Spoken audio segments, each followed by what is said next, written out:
জন্য তুমি দায়ী মা, তুমি প্রতিবার উস্কাও বলেই আমি, বোঝো এবারে। এই কথাগুলো বলে নিজের ঘরের দরজার কাছে দাঁড়ানো মাকে ধাক্কা মেরে সরিয়ে ছেলে অনেক বেরিয়ে গেল ঘর থেকে, বাবাকে সন্ধ্যের তাসের আড্ডা থেকে ডাকতে, যদি বাবা কোনো উপায়ে এই পরিস্থিতি থেকে বাঁচাতে পারে তাকে, এই আশায়।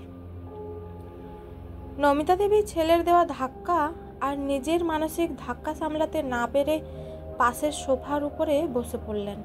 সামনে পড়ে আছে বৌমার নিথর শরীর, কান দিয়ে রক্ত বের হচ্ছে বিন্দু বিন্দু। নমিতা দেবী ছেলেকে নিজের হাতের মুঠোয় এখনো কতদূর রাখতে পেরেছেন সেই পরীক্ষাই করতেন তিনি মাঝে মাঝে।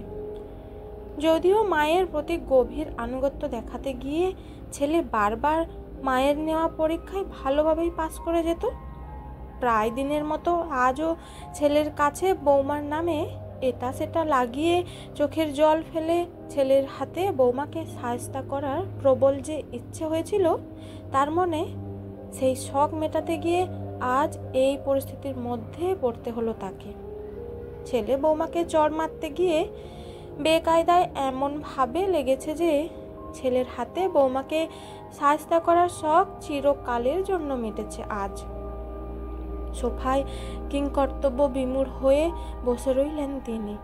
ছোট থেকে ছেলেকে প্রতিটা বিষয়ে সাপোর্ট করে গিয়েও ছেলের মন পেলেন না তিনি। শেষে ছেলে গিয়ে তাকেই দোষ দিল।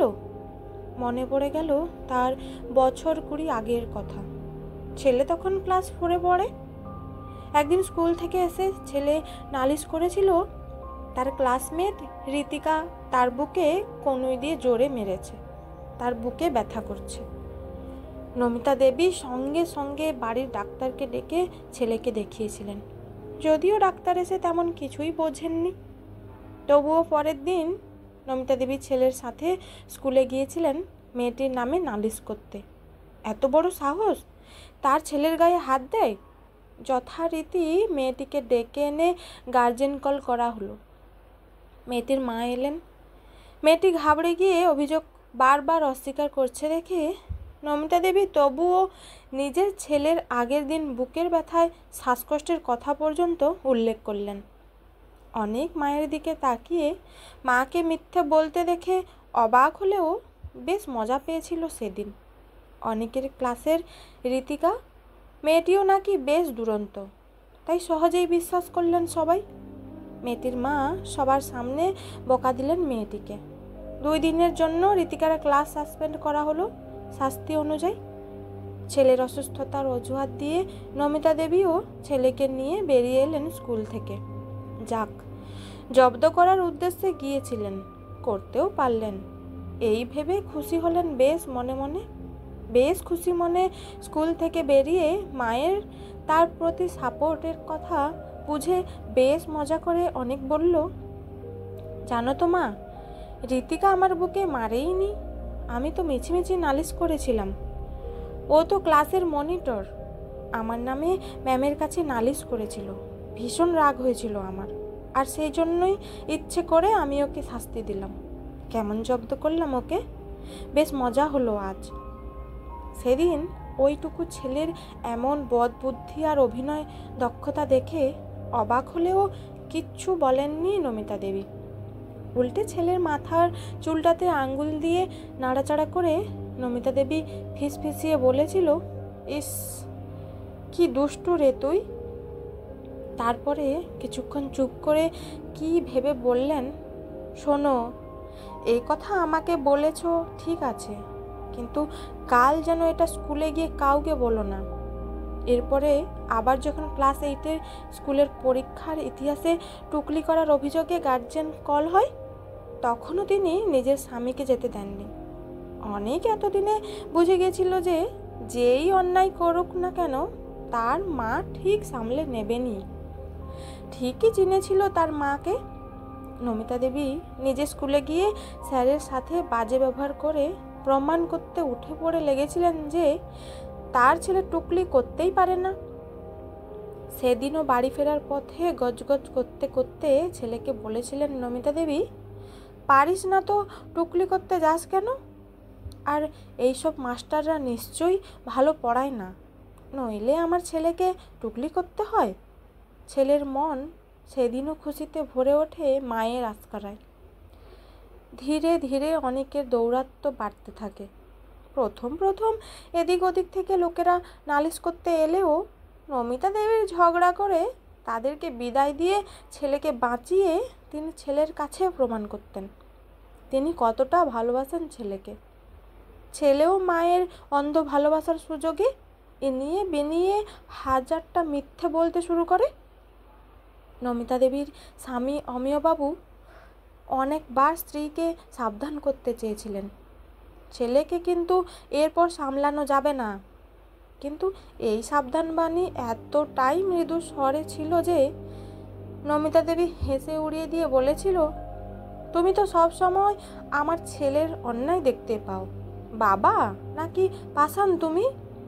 অমিয়বাবু পাষাণ মোটেই নন, তিনি বরাবর শান্তিপ্রিয় মানুষ। তাছাড়া বিয়ের শুরু থেকেই স্ত্রীর গলার জোরের কাছে তার গলা শোনাই যায়নি কোনো দিন। তাই স্ত্রীর সাথে তিনি কোনো দিনই পেরে উঠবেন না জেনেই চুপচাপ থাকাকেই বেশি ভালোবেসেছিলেন অমিয়বাবু। ইদানিং ছেলে বাড়ির বাইরে গেলে ছেলের ঘর পরিষ্কার করেন নমিতা দেবী। মদের খালি বোতল তুই একটা ছেলের ঘরের খাটের তলায় পান মাঝে মাঝেই, সিগারেটের প্যাকেটও। মনে মনে হেসেছেন তিনি। কখনো কখনো স্বামীকে হেসে শুনিয়েছেন, ছেলেটা তাদের বড় হচ্ছে দিন দিন, তা যাই খাক বাড়ির ভিতরেই তো খায়, তাতে অসুবিধার কি আছে? এতে কিছু অন্যায় দেখেন না তিনি। এরপর বড় হবার সাথে সাথে ছেলের সমস্ত অপকর্মের নীরবে সাক্ষী রয়েছেন নমিতা দেবী। বাবার পার্স থেকে টাকা সরানোটা খুব সামান্য একটা বয়সের দোষ মনে হয়েছে তার। বাবাকে তাচ্ছিল্য করে বাবার মুখে মুখে তর্ক করলেও চুপ থেকেছেন নমিতা দেবী, শুধুমাত্র ছেলের কাছে ভালো থাকবেন বলে। নমিতা দেবীর কথায়, তিনি কি মেয়ের মা যে সবসময় চিন্তা করবেন ছেলে কি করছে না করছে সেসব নিয়ে? ওসব তো করবে মেয়ের মায়েরা। তিনি গর্বের সাথে মনে করেন যে তিনি ছেলের মা, তিনি এসব অযথা চিন্তা করবেন কেন? ছেলেরা এই বয়সে অন্যায় করতেই পারে, বড় হলে আপনা আপনি শুধরে যাবে। এই বয়সে একটু আধটু তো অন্যায় করবেই। সেই একটু আধটু অন্যায় বাড়াবাড়ি করে ফেললো যখন 12-এ পড়ে অনেক। ছোটবেলার বন্ধুর পাড়ায় কালী পূজা দেখতে গিয়ে বেশ রাতের বেলা সুযোগ বুঝে বন্ধুর বোনকে মলেস্ট করে সেই রাত্রেই পালিয়ে এসেছিল সুযোগ বুঝে। পরের দিন সকালেই বন্ধুটি এসেছিল ফুঁসতে ফুঁসতে, সঙ্গে মেয়েটির মাও। তারা মধ্যবিত্ত ভদ্রলোক। মেয়ের এসব কথা প্রচার হলে আমাদের অন্ধ সমাজে মেয়েটিরই ভীষণ বদনাম হবে।